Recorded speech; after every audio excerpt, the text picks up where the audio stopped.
Hello everyone, welcome back to the Occasional Farm Boy. Today we are looking at the John Deere 830. Specifically in this video we're going to be tackling the main crank bearing.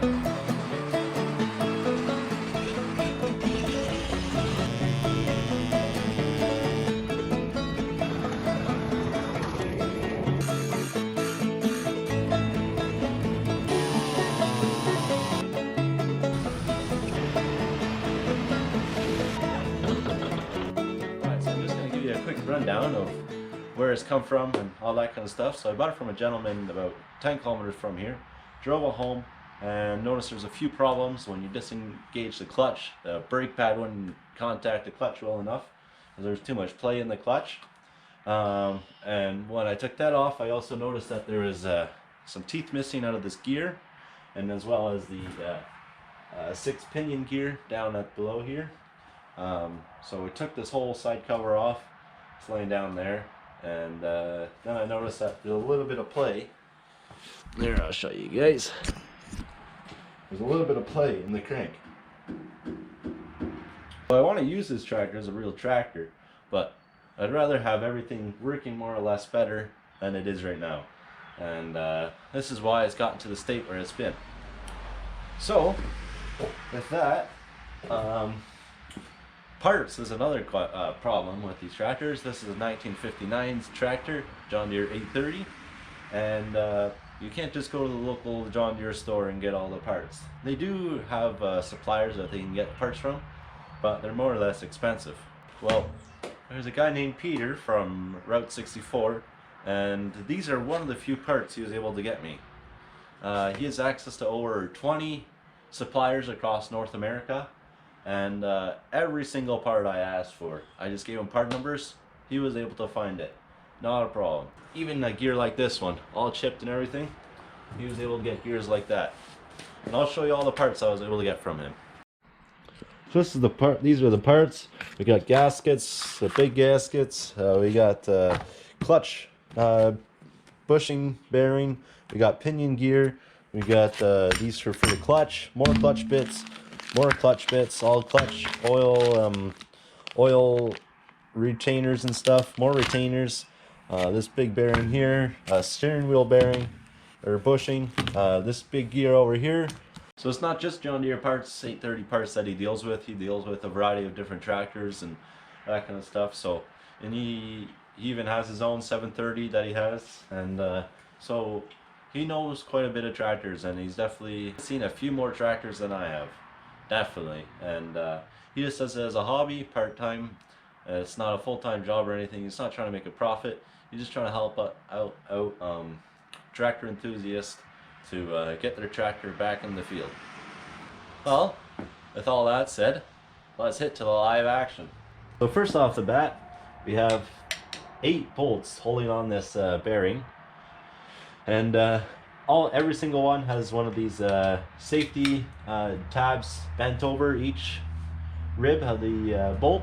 So each one will have to come off in order to actually take the bolt out. So I'm just using a screwdriver here. Just bending them all up. And then we got a 15-16 socket right here, and very powerful air impact. So we should be able to zap these guys off. Okay, that one's loose. That one's loose. And you can definitely smell all the oil type grease stuff. Love that smell.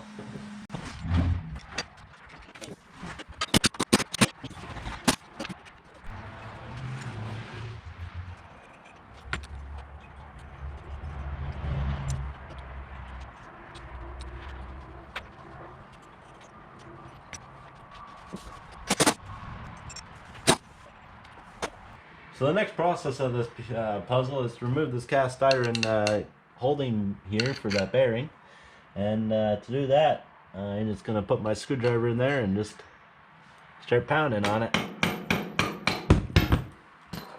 and then hopefully we can slide it off enough and then get it past where it sits right now. And it shouldn't be too hard because well, that bearing is a little bit loose in there, right? So it's not a tight fit. It's just a shallow fit, and here it comes. Look at that. It's ready to come out. Okay. The only thing is, I didn't take this thing off, so hopefully we can just slide it past without having to do too much work.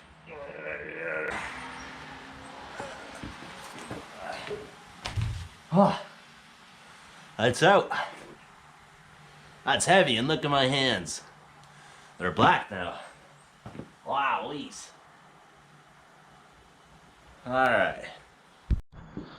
Now come, let's go take a look into the side of this big beast. So, as we come in, you see a huge cylinder. Absolutely monstrous. And if we keep flying over top of all these cylinders, let's see if I can get you going. Not drop you in the oil. That'd be ideal.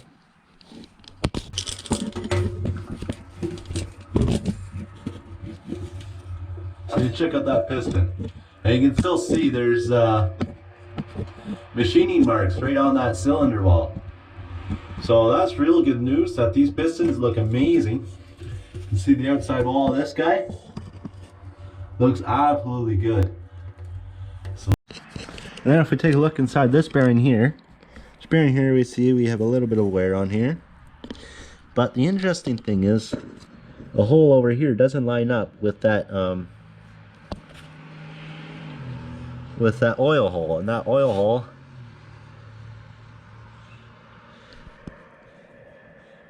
I don't know if you guys can see that's the flashlight coming through, but it's slightly shifted.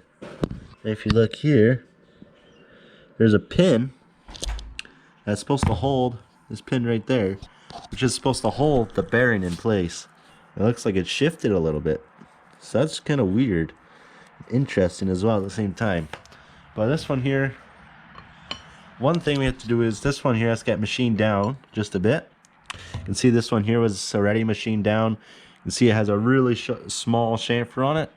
This one here's a much larger chamfer. So this one here will have to get machined down just a bit to fit onto that crankshaft. But I got to get that crankshaft measured up and figure how big it is. And then as well measure up the seal, as we need a new bottom seal here as well. And that one feels like it's a thick one, so we gotta go get a new seal for there as well. Alright. Well guys, thanks for watching. It was a bit of fun taking off this thing. Now that we got to see right into the machine, see the depths of it. And it's really good news to know that those pistons and the sidewalls look really good. Like, machining marks are still there. Pistons look amazing.